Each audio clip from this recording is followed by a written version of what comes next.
Let's chika.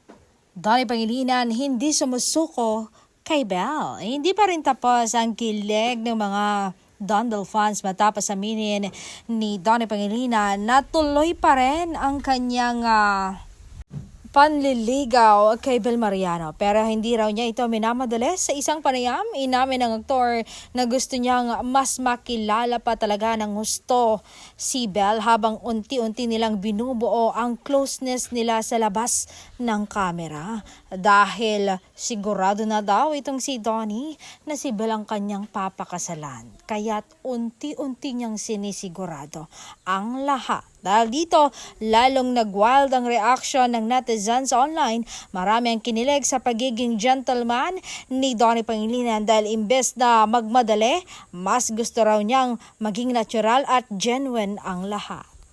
Para sa fans, ibang klase raw ang sincerity ni Donnie Pangilinan pagdating kay Belle at kitang-kita raw ito sa mga simpleng gestures, tinginan, sweetness nilang dalawa tuwing magkasama.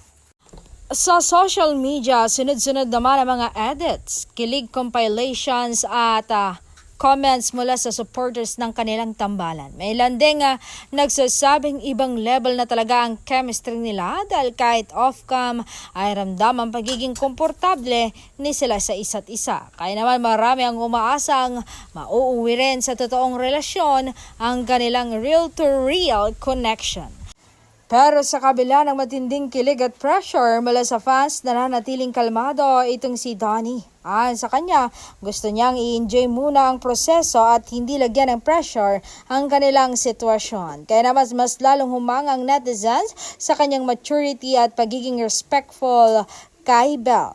Ikaw, naniniwala ka bang mauuwi sa totoong love story ang Don Belle o mas gusto mong dahan-dahan lang muna sila?